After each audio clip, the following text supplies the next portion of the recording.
नमस्कार, बहुत स्वागत आपका अनादि टीवी पर। मैं हूं आपके साथ पारुल। स्पॉटलाइट देख रहे हैं आप और आज चर्चा करेंगे पीडीए से जुड़ेंगे ब्राह्मण, बनेगा बीपीडीए क्वेश्चन मार्क। समाजवादी पार्टी के प्रमुख अखिलेश यादव की शंकराचार्य स्वामी अविमुक्तेश्वरानंद सरस्वती से मुलाकात ने यूपी की सियासत को गरमा दिया है। यूं तो इस मुलाकात के दौरान धर्म, गौरक्षा और मौजूदा समय के मुद्दों पर बातचीत हुई, लेकिन इस मुलाकात का सियासी अर्थ भी निकाला जा रहा है। माना जा रहा है कि अखिलेश की नजर ब्राह्मणों पर है और जो भाजपा के कोर वोटर ब्राह्मण माने जाते हैं। 2024 के लोकसभा चुनाव के बाद से ही ब्राह्मणों की भाजपा से नाराजगी की खबरें सामने आ रही हैं। चाहे वो ब्राह्मण विधायकों की अलग बैठक पर यूपी के भाजपा अध्यक्ष का बेतुका रवैया हो, या फिर माघ मेले में शंकराचार्य के अपमान पर भाजपा के ब्राह्मण उप मुख्यमंत्री ब्रजेश पाठक की नाराजगी। इन सारे घटनाक्रमों ने ब्राह्मण समुदाय की भावनाओं को चोट पहुंचाई। उधर समाजवादी पार्टी ने पहले नेता प्रतिपक्ष एक ब्राह्मण को बनाया, फिर परशुराम जयंती पर अवकाश की मांग की, माघ मेले में शंकराचार्य और बटुकों के अपमान पर भाजपा सरकार को घेरा और अब गौरक्षा गाय की प्रतिष्ठा से जुड़े अभियान के लिए शंकराचार्य के कार्यक्रम को 26 शर्तों के साथ अनुमति देने पर अखिलेश यादव ने तंज कसा है और कहा है कि इतनी शर्तें कमजोर सत्ता की निशानी है। क्या सचमुच शंकराचार्य सहित तमाम मुद्दे ब्राह्मणों की नई सियासी राह तय करेंगे और सपा भाजपा के ब्राह्मण वोट बैंक में कैसे सेंध लगाएगी? इसी मुद्दे पर आज हम चर्चा करने की कोशिश करेंगे। कुछ प्रतिक्रियाएं हैं से जुड़ी हुई, वो सुन लीजिए। पूजनीय शंकराचार्य जी से मैं अभी मिलकर के आ रहा हूं और लखनऊ राजधानी में जब वो आए हैं तो हम सबकी इच्छा हुई कि उनसे आशीर्वाद ले लें, आशीर्वाद लेने और उनसे कुछ सीखने और उनसे कुछ जानकारी और ज्ञान लेने के लिए हम लोग यहाँ पहुंचे। हर व्यक्ति इंडिपेंडेंट है अपना पक्ष रखने के लिए, कोई न कोई उसमें पॉलिटिकल बात निकालने के लिए, लेकिन पूजनीय शंकराचार्य जी से मैं आशीर्वाद लेने आया और कोई भी शुभ काम हो, कोई भी आगे बढ़ने का अगर काम शुरू होना हो तो अगर साधु संत लोगों का आशीर्वाद मिल जाए तो उससे अच्छा और क्या हो सकता है। देखिए, जहां तक विषय अखिलेश यादव जी समाजवादी पार्टी के राष्ट्रीय अध्यक्ष, उत्तर प्रदेश के पूर्व मुख्यमंत्री अखिलेश जी पूज्य शंकराचार्य जी से मिलते हैं और क्या बयानबाजी किस प्रकार की जो भी बात करते हैं, मैं समझता हूं देखिए उन्हें पूर्ण रूप से फ्रीडम है संतों से आशीर्वाद लेने की, महंतों से आशीर्वाद लेने की और आचार्यों से, धर्माचार्यों से मिलने की, आशीर्वाद लेने की, पूज्य शंकराचार्य जी से आशीर्वाद लेने की, इसमें किसी रूप में कोई दो राय नहीं है। लेकिन जहां तक विषय एक तरीके से वोट बैंक पॉलिटिक्स का, हम ब्राह्मण समुदाय को वोट बैंक के रूप में किसी रूप में न देखते थे, न देखते हैं, न देखेंगे। ब्राह्मण समुदाय निश्चित रूप से समाज का मार्गदर्शक है, पथ प्रदर्शक है। ब्राह्मण सम्मानित था, सम्मानित है, सम्मानित रहेगा। कि सनातन धर्म की बात करते करते भारतीय जनता पार्टी को सत्ता का इतना बड़ा अहंकार हो गया कि अब वो सनातन धर्म के शीर्षस्थ स्वामी अविमुक्तेश्वरानंद जी के बटुकों को पीटते हैं। बटुक संतों को पीटा गया। स्वामी अविमुक्तेश्वरानंद जी जो शंकराचार्य हैं उनको स्नान नहीं कराया गया, 11 दिन तक वो बैठे रहे। तो ये भाजपा का जो अहंकार है उसके खिलाफ लोग स्वामी अविमुक्तेश्वरानंद जी के साथ खड़े हैं। हमेशा सनातन धर्म अन्याय के खिलाफ लड़ने की बात कहता है। भाजपा को सत्ता का अहंकार है, जल्दी ही दूर हो जाएगा।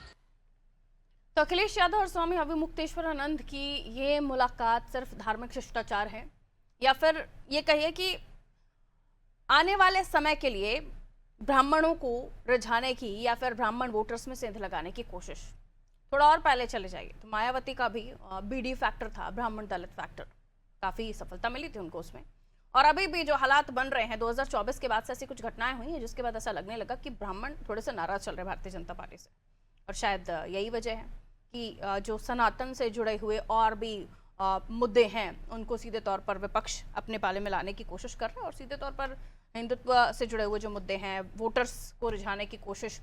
लेकिन अब क्या पीडीए में बी भी जुड़ेगा, यानी बीपीडीए हो जाएगा? ब्राह्मणों को लेकर इतनी ज्यादा जो कोशिशें हो रही हैं, हालांकि खुद अखिलेश जी भी कह रहे हैं कि इस मुलाकात को आप किसी भी चश्मे से देखें, लेकिन वो आशीर्वाद लेने आए थे। तो क्या ये एक आशीर्वाद पूरा ब्राह्मण वोट सपा के पाले में शिफ्ट कर देगा?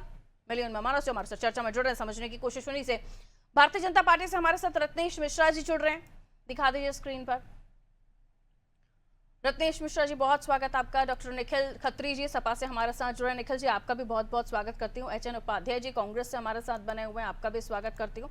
और जल्द ही हमारे साथ एक और मेहमान जुड़ेंगे। जैसे ही जुड़ेंगे मैं उनका परिचय कराऊंगी। सबसे पहले रत्नेश जी, शंकराचार्य का मुद्दा काफी बड़ा हुआ, एक के बाद एक शंकराचार्य से जुड़े हुए खबरें सामने आना, माघ मेले के बाद उनके ऊपर यौन शोषण का आरोप, फिर अभी उनका जो अभियान गौ रक्षा को लेकर उसमें आप लोगों की जो सरकार की तरफ से जो अनुमति दी गई उसमें इतनी शर्तें लगाना और फिर गोल मिल जाना अखिलेश जी को, वो चाहते हैं, मुलाकात करते हैं और इसे सीधे तौर पर राजनीतिक चश्मे से भी देखा जा रहा है। कहीं आपका जो ब्राह्मण वोट बैंक है उसमें सेंध लगाने में कामयाब हो जाएंगे समाजवादी पार्टी अखिलेश यादव? रत्नेश जी। पारुल जी, आपको, सभी साथी पैनलिस्टों को और देश की जनता को मेरी तरफ से जय श्री राम। देखिए पारुल जी, ब्राह्मण समाज बहुत अच्छी तरह जानता है कि उसके लिए क्या अच्छा है और उसके लिए क्या बुरा है। ब्राह्मण समाज ये भी जानता है कि किस प्रकार से ब्राह्मण अधिकारियों के साथ शोषण और अत्याचार होता था समाजवादी पार्टी की सरकार में।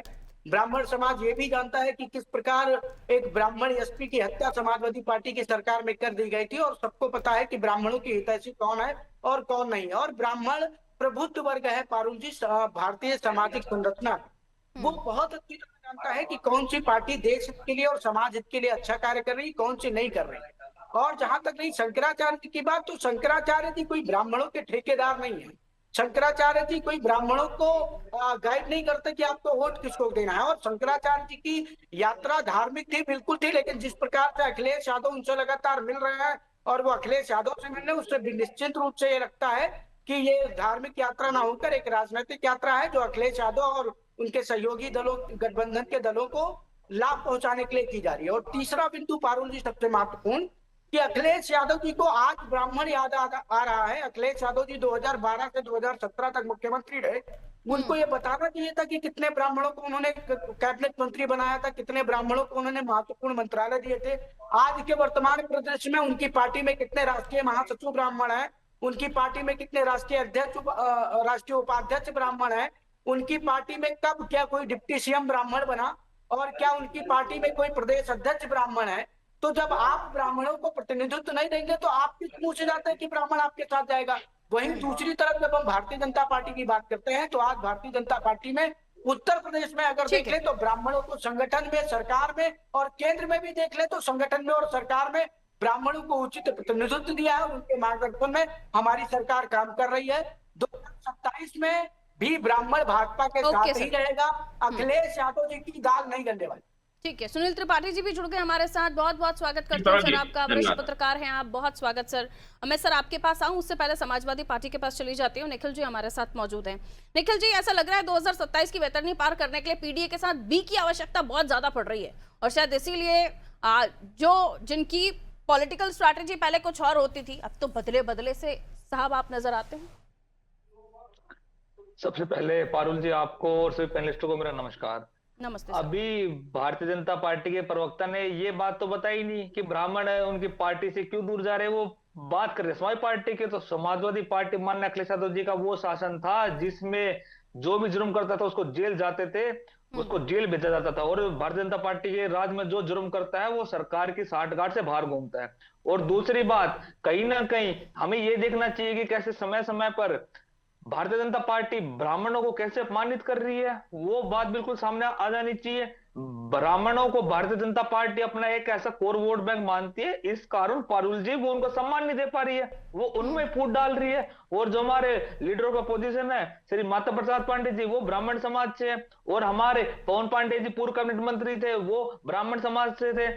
मैं इतने नाम गिना दूंगा पर भारतीय जनता पार्टी के लोग कोई 5 नाम नहीं गिना पाएंगे। क्यों? क्योंकि ये इतने मनमुटाव इनकी पार्टी में इतना रहता है। ये जो भी पारुल जी, जो भी इनके मंत्री विधायक बनते हैं, ये आपस में इनकी इतनी कहीं ना कहीं ऐसी हो जाती है कि ये आपस में लड़ने लग जाते हैं, क्योंकि पार्टी कोई ऐसा मैनिफेस्टो नहीं है।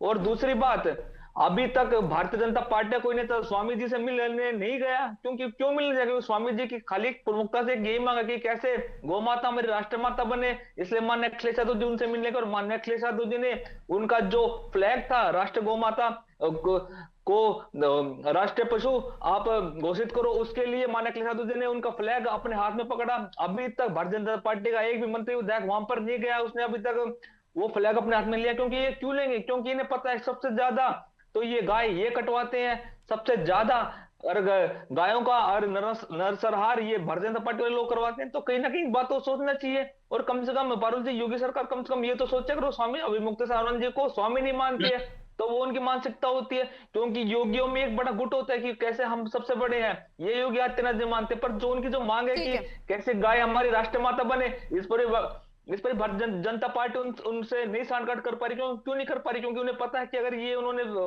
डिसीजन ले लिया तो पूरे देश में भारतीय जनता पार्टी के लोग कहीं बोल नहीं पाएंगे। क्यों? क्योंकि सबसे ज्यादा गाय का नरसंहार तो भारतीय जनता पार्टी के लोग कराते हैं। तो कहीं ना ओके कहीं सर, वापस आ रही हूं। मुद्दों पर बात होनी चाहिए।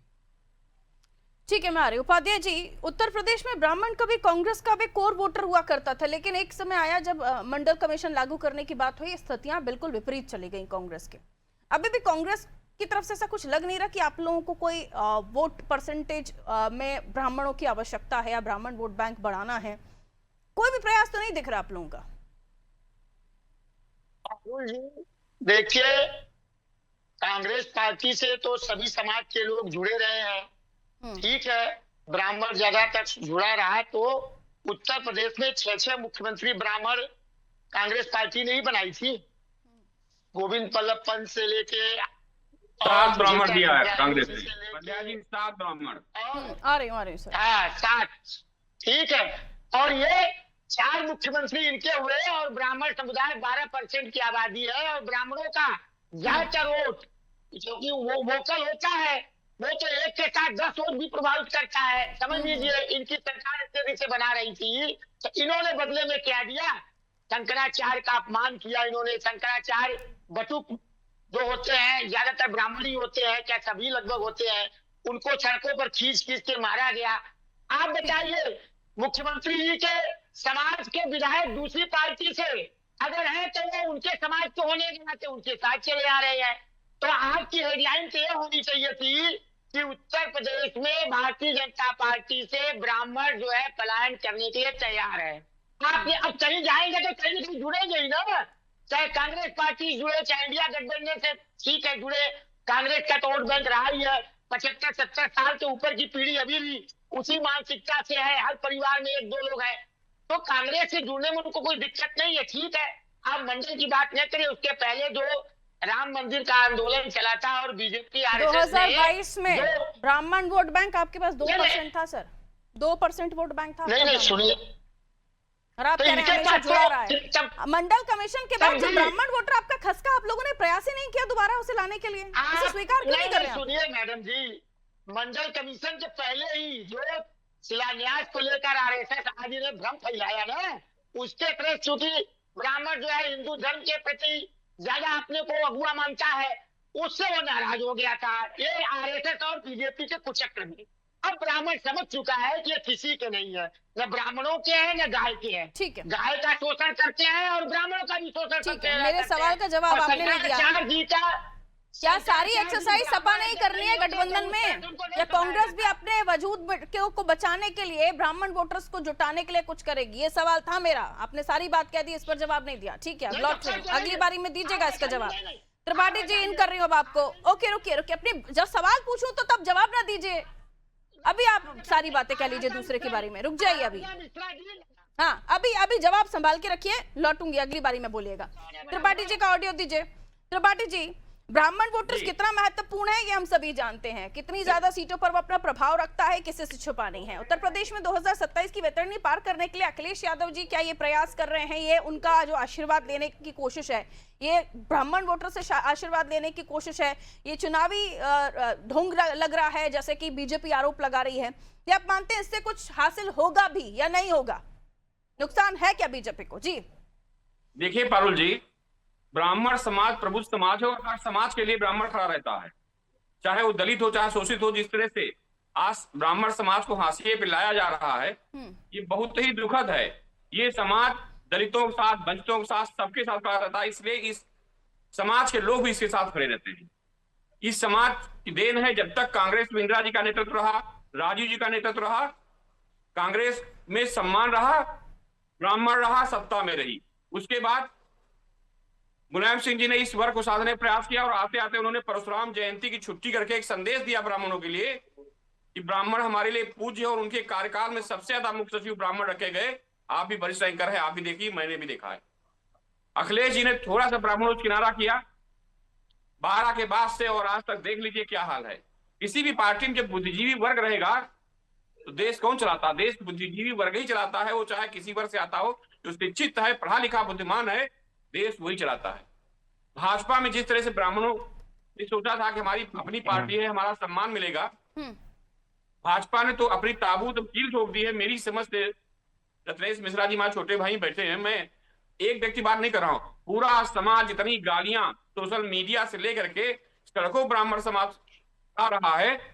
किसी ऐसे एक व्यक्ति जो गाली दे रहा हो एक्शन 1 पे हुआ हो बता दीजिए हमको। तो उसके बाद आप यूजीसी ले आए, यूजीसी लाने के बाद में सवर्ण को और दलितों को लड़ाना शुरू कर दिया, बेकरों को लड़ाना शुरू कर दिया। फिर आप सोचते हो कि 27 चुनाव में सवर्ण आप साथ खड़ा रहेगा, न ब्राह्मण रहेगा, न क्षत्रिय रहेगा। आज हमारे बच्चों के भविष्य के साथ क्या खिलवाड़ किया जा रहा है? अरे हमारा न्यायालय भी मौत देने फांसी देने से पहले पूछता है कि आपकी इच्छा क्या है। ठीक सर। यूजीसी ला के पूछने का मौका ही नहीं दिया कि हम अपराधी है कि नहीं। आप पहले अपराधी साबित कर दिए। अभी तक हिंदू मुसलमान को लड़ाया आपने, अब हिंदू हिंदू लड़ने का आप काम कर रहे हैं। ठीक सर। 27 रत्नेश मिश्रा जी जवाब दीजिए सर। सबको लड़ाने का काम आप कर रहे हैं, हाँ बताइए जी। पारुल जी देखिए, अभी हमारे समाजवादी पार्टी के मित्र ने कहा कि मैं इनको 5 नाम गिना दूं ब्राह्मण नेताओं के जो भारतीय जनता पार्टी के पास, 5 का दुगना आपको बता रहा हूँ। निखिल खत्री जी ध्यान से सुनिएगा। भजनलाल जो कैबिनेट मंत्री हैं, राजस्थान के मुख्यमंत्री हैं, देवेंद्र फडणवीस महाराष्ट्र के मुख्यमंत्री हैं, यूपी में जो कैबिनेट मंत्री उनके गिनवाइए। मैं आपको बता रहा हूँ। उत्तर प्रदेश में मुख्यमंत्री दिया हुआ बता दिए रत्नेश जी। सुनील जी सुन लीजिए, मैंने आप लोगों को शांति से सुना। मैं नाम गिना देता हूँ। भजनलाल शर्मा जी राजस्थान के मुख्यमंत्री हैं, देवेंद्र फडणवीस नहीं, वो देश की राजनीति की बातें नहीं कर रहे ना, वो सर उत्तर प्रदेश की राजनीति की बात कर रहे हैं। नहीं, देखिए नाम तो बताने पड़ेंगे ना। ठीक, ऐसे फिर कई सारे नाम है, वो उनको भी पता है। Come to the point. क्या जो मामला कभी सामने आ रहे हैं वो सबको नाम पता है? आप अपना टाइम वेस्ट कर रहे हैं। सभी को पता है पूरे देश में क्या कितने ब्राह्मणों को आपने क्या दिया, नाम पता है उसको। हम उसको खारिज नहीं कर रहे हैं। मैं आपसे सवाल ये पूछ रही हूँ, जो आरोप आपके ऊपर लग रहे हैं और जिन आरोपों के साथ ये जो विपक्ष है जो वो दावा कर रहा है कि ब्राह्मण अब आपके साथ नहीं होगा, इसको लेकर क्या जवाब है आपके पास? यूजीसी भी जोड़ दिया अभी। मैं यही तो कह रहा हूँ कि ब्राह्मण सदैव उसके साथ रहा है जिसके नेतृत्व में उसको नेतृत्व करने का अवसर मिला है। और आज यानी कोई नाराजगी नहीं है ब्राह्मणों की अभी आपके साथ? नहीं, आज नहीं, ब्राह्मण हमारे साथ ही है। आप सोचिए, आपको आपके पैनल में बैठा हुआ एक ब्राह्मण ही भारतीय जनता पार्टी का पत्र रख रहा है। मैं भी तो ब्राह्मण हूँ, मैं भी तो उसी वर्ग से आता हूँ, मैं उस वर्ग से अलग तो हूँ नहीं, मैं भारतीय जनता पार्टी के साथ हूँ। अभी मुक्तेश्वरानंद जी के साथ जो हुआ, बटुकों के साथ जो हुआ, ठीक हुआ क्या? नहीं, देखिए लॉ ब्रीच करने वाले किसी भी व्यक्ति को ओवरकम नहीं दिया जाएगा। No person is beyond the law. तो क्रिमिनल की तरह तो व्यवहार नहीं किया जाना चाहिए था ना? नहीं पारुल जी, मैं AK-47 लेके घूमूं और लॉ एंड ऑर्डर के लिए खतरा तो ऐसी स्थिति तो ही नहीं थी। तो मैं ये कह दूं कि नहीं मुझे क्यों रोक रहे, क्योंकि मैं ब्राह्मण हूँ। आप ब्राह्मण, ऐसी स्थिति नहीं हुई थी ना सर। आतंक मचाने की छूट नहीं दी जा सकती। आप ब्राह्मण है, इस आधार पर आपको अव्यवस्था फैलाने की छूट नहीं दी जा सकती। इस आधार पर आपको लॉ एंड ऑर्डर ब्रीच करने की छूट नहीं दी जा सकती। अरे सुन लीजिए भाई, मैं वही तो कह रहा हूँ सुनील त्रिपाठी जी। और अगर ये इतने अच्छे ब्राह्मण थे वो लोग, तो कोई भी ब्राह्मण कभी दूसरे को दुख दर्द नहीं देता पारुल जी। और इन्होंने मार्ग को बाधित करके, वापस लौटने वाले मार्ग को बाधित करके सीधे सीधे स्नान करके लौट रहे श्रद्धालुओं का जीवन खतरे में डाल दिया। ये ब्राह्मण का गुण है ही नहीं। ब्राह्मण कभी किसी का अनर्थ कर ही नहीं सकता। अच्छा, अब वापस ठीक है, ये माघ मेले वाले मैटर हो गए। अब वो गौरक्षा का मुद्दा उठा रहे हैं, आपको 40 दिन का अल्टीमेटम दिया था। वापस सुनिए सवाल से। माघ मेले को लेकर आपने कह दिया कि अव्यवस्थाएं हो रही थी। राजेंद्र रत्नेश जी, ये सारे भारतीय जनता पार्टी के नेता हैं जो अपने ओके लिस्ट आपने सुना दी। सवाल सुनिए रत्नेश जी, सवाल सुनिए। माघ मेले के बाद अभी वो गौरक्षा की मांग कर रहे हैं, वो गाय को राजमाता बनाने की बात कर रहे हैं। वहां भी आप लोग उनसे शर्तें रख रहे हैं। अभी कौन सा गुनाह किया उन्होंने? देखिए पारुल जी, पारुल जी आप गौरक्षा के लिए यात्रा निकालिए, कब किसने मना किया? आप आइए, लेकिन आप अपनी उस यात्रा को धार्मिक ही रखिए, उसको राजनीतिक मत बनने दीजिए। यही गलती क्या कहते हैं? आपको लगता है कि अभी मुक्तेश्वरानंद जी राजनीति कर रहे हैं? नहीं पारुल जी मेरी बात आ जाए। अखिलेश यादव और विपक्षी दलों के नेताओं से जिनकी सरकार में गौरक्षा कभी एजेंडे में नहीं रहा, आप उनके साथ मुलाकात करते हैं, उनके साथ बैठते हैं, उनके साथ रणनीति बनाते हैं। कैसे आप पर विश्वास कर ले ब्राह्मण? ठीक है, कैसे हिंदू आप ओके, पर निखिल विश्वास जी कर ले? Answer this. हाँ, रिस्पॉन्स कीजिए। अभी पारुल जी, मैं हमेशा एक अपने डिबेट्स में एक बात बोलता हूँ कि भारतीय जनता पार्टी के लोग कैसे हमारे देश के ब्राह्मणों की चोटियां खींचकर उन्हें पीटा गया था, उस समय कोई भाजपा प्रवक्ता अपने मुख से एक बात नहीं बोल भैया पाया था। और निखिल जी, इस समय लाठियां तो ये- आपने भी भांजी हैं। इस समय ये बात करते हैं लाठियां तो इनके आपने न्याय भी का। भांजी हैं। नहीं पारुल ना जी, ना, जब लाठियां नहीं पारुल जी, मुझे तो लाठियां बात सुननी आपने भी थी। भांजी हैं। उन्होंने नहीं, चोटी पकड़ी तो आपने लाठियां भांजी। अभी पारुल वही जी, जब मुक्तेश्वरानंद जी आपको उनका आशीर्वाद लेने पहुंच जब रहे हैं। माफी मांग ली गई थी, पारुल जी, जब माफी मांग ली गई थी तो माफ भी कर दिया गया था। हम्म, पारुल जी, जब माफी चलवाने के लिए तो माफी लाठी मांगी। तो चली ना सर, लाठी तो चली, तीर रणनीति निकल कब गया, तक रहोगे? वापस नहीं आएगा। रणनीति देश को कितना पीछे लेके जाओगे? मतलब कि हमेशा जब पूरा देश आपकी राजनीति समझ चुका है तो आप क्यों देश को पीछे लेके जा रहे हो? आप देश को आगे लेके जाओ ना। वो जनता ने अभी आपको मुक्तेश्वरानंद जी के जवाब आशीर्वाद दिया। से देश आगे बढ़ जाएगा। अभी मुक्तेश्वर आनंद जी, ये हाँ। वो अभी मुक्तेश्वर आनंद जी है जो हमेशा हमारे सनातन धर्म में वो सर्वोपरि है, पर भारतीय जनता पार्टी के लोग, आप तो किसी मुझे समय लगता पर है कहते थे रोजगार की बात नहीं करते, गरीबी की बात नहीं करते, महंगाई की बात नहीं करते। इस मारे ये इनको नहीं मान रहे हैं। निखिल जी, भारतीय जनता आप भी पार्टी लोग के तो इन मुद्दों को लेकर बोलते थे कि महंगाई की बात नहीं हो रही, रोजगार की बात। अभी आशीर्वाद से देश आगे बढ़ जाएगा, विकास हो जाएगा। नहीं, महंगाई बेरोजगारी की बात तो हम करेंगे, पर इसको कम कौन करेगा? क्या है, इसको कम सरकार नहीं करेगी? विपक्ष तो बातें तो कर सकता है, विपक्ष धरने दे सकता है, पर सरकार ही कुछ नहीं करेगा तो विपक्ष कब तक धरने पर ओके, मैं तो ये बात ठीक है। और दूसरी बात, और पारुल जी, जो मेन बात इस समय की बात है कि कैसे राष्ट्रमाता के लिए स्वामी अभिमुक्तानंद जी पहल की है, इसमें भारतीय जनता पार्टी के कोई लोग शामिल नहीं है। और भारतीय जनता पार्टी के प्रवक्ता हमेशा बात को गोल गोल घुमा के, क्योंकि इन्हें पता है कि ये कभी भी एक बात को उत्तर नहीं दे पाते, इस हमारे बात को गोल गोल घुमाते हैं और कहीं ना कहीं जनता इनको देख रही है। और आने वाले समय में जितना इन्होंने ब्राह्मण समाज के ऊपर ओके, उपाध्याय जी इन कर रहे हैं आपको। ब्राह्मण समाज पे अत्याचार किया, ठीक है, वो ठीक है उनको निखिल जवाब जी, बहुत अब लिमिटेड टाइम है मेरे पास। उपाध्याय जी अपनी बात कह लीजिए, क्या करेंगे अब आगे जाकर? ये मसला इतना इंपॉर्टेंट है, आपको लगता है ब्राह्मण वोट खसक जाएगा या बीजेपी के पाले में या सपा के पाले में? पारुल जी, पहले एक सेकेंड हमको ये दे दीजिए तो पूरे देश का 30 विकास सेकंड, सर। है। इंदिरा जी की जो सरकार थी तो 19 ब्राह्मण मुख्यमंत्री थे। उत्तर प्रदेश में 4 में से एक भी मुख्यमंत्री ब्राह्मण नहीं हो सकते। इनको शर्म और नहीं लग रही है? हमारे छोटे भाई लगते हैं जी को। और गिना रहे हैं तो देवेंद्र फडणवीस को, तो उनको गिना रहे हैं। अरे उत्तर प्रदेश की बात करिए ना, 4 में से आप एक भी ब्राह्मण को मुख्यमंत्री नहीं बनाए। और ब्राह्मण विधायक मीटिंग करते हैं तो उनको हटाया जाता है, और वही क्षत्रिय विधायक ठाकुर करते हैं तो उनको कुछ नहीं कहा जाता है। इससे बड़ी गठबंधन में जातिवाद है, कौन अखिलेश जी को करेगा? कहेंगे ब्राह्मण मुख्यमंत्री बनाइएगा अगर जीते तो, नाम का ऐलान कर दीजिए। नहीं, गठबंधन में है, नहीं, ऐसा कर पाएंगे? पारुल कांग्रेस पारुल गठबंधन जी, शर्त हमने पे तो- कर ले, ब्राह्मण मुख्यमंत्री बिल्कुल बनाइए। पारुल जी तो 9 साक्षात मुख्यमंत्री कांग्रेस ने बनाई, अब कितना बनवाएंगे? अरे कांग्रेस सबकी नहीं, बात मैं तो करती है, पूछ रही हूँ ना पहले सत्ता में आपसे, आवे। ब्राह्मणों के हितैषी बनने की जो कोशिश है उसमें आप क्या गठबंधन इस शर्त पे कर सकते हैं कि आगे हाँ, ब्राह्मण मुख्यमंत्री हमारे- चेहरा जी। प्रेजेंट कीजिए? क्या मुख्य मुद्दा था हमारे अरे सनातन बोल दीजिए, धर्म पर हाँ, जो इन्होंने क्या हमला जाएगा किया आपका? है, सनातन धर्म पर जो हमला किया है, ओके, जो त्रिपाठी जी। शंकराचार्य का अपमान किया है, मुख्य मुद्दा ये है। मुख्यमंत्री कैंडिडेट अरे बनाएंगे कि नहीं? अरे कहिए ना फिर, सपा कह दे, कांग्रेस कह दे। मुख्यमंत्री कैंडिडेट बनाएंगे कि नहीं? त्रिपाठी जी को आवाज मिल रही है क्या? विपक्ष के लिए चुप हरियाणा बैठे के रहे। ब्राह्मण आप को नहीं चाहते हैं। उत्तर प्रदेश में ब्राह्मण आपका का गठबंधन अपमान मुख्यमंत्री हमेशा कैंडिडेट भारतीय बनाएगा जनता कि पार्टी नहीं? ने किया है, क्योंकि भारतीय जनता पार्टी को लगता है कि ब्राह्मणों का सकती कोई है। वोट बैंक है, वो नहीं चाहे सकेगा। ब्राह्मण हो, हमारे दलित सबसे हो, ज्यादा पिछड़ा अपमान हो, भारतीय जनता इन्होंने पार्टी ने अपमान के ब्राह्मणों अलावा का कुछ किया है। सीखा ही नहीं है। सम्मान इनके DNA में ही नहीं है, सबका अपमान करते रहते हैं। सभी को इस जी। वक्त ब्राह्मणों से बड़ा प्रेम है, लेकिन जब गोल आपके पास होती है, आपको पता होता है क्या कुछ करना है, सरकारें आपकी रहती हैं, तब ये प्रेम नहीं दिखता। खैर, समय इजाजत ही देगा। बहुत बहुत शुक्रिया आप सभी का हमारे साथ जुड़ने के लिए। तो कई सारे मामला थे जो समाजवादी शासन काल से भी जुड़ते हैं। इसमें अधिकारियों की नियुक्ति में असंतुलन का आरोप इनके ऊपर लगता है 2012-17 में। इनके ऊपर राम मंदिर आंदोलन और कार सेवकों के ऊपर गोलीबारी के आरोप लगते हैं। तिवारी बनाम यादव गैंगवार का राजनीतिकरण करने का इनके ऊपर आरोप लगता है। प्रमोशन में आरक्षण के समय पर जो प्रमोशन में आरक्षण के मुद्दे पर सामान्य वर्ग में काफी नाराजगी उस वक्त थी जब ये मसला सामने आया था। कांग्रेस के ऊपर मंडल कमीशन के बाद से लगता है कि कांग्रेसियों ने ब्राह्मण वोटर्स पर उतना ध्यान ही नहीं दिया। छिटकता गया जो सबसे ज्यादा वोट बैंक जिनके पास था वो अब 2% ब्राह्मण वोटर्स उनके पास है। तो ये हालात हैं। लेकिन क्या 2027 के लिए हाल ही के जो मुद्दे हैं उन्हें संजीवनी मानकर समाजवादी पार्टी अपनी वेतरनी पार करने के लिए आशीर्वाद मांग रहे हैं अभी मुक्तेश्वरानंद जी से।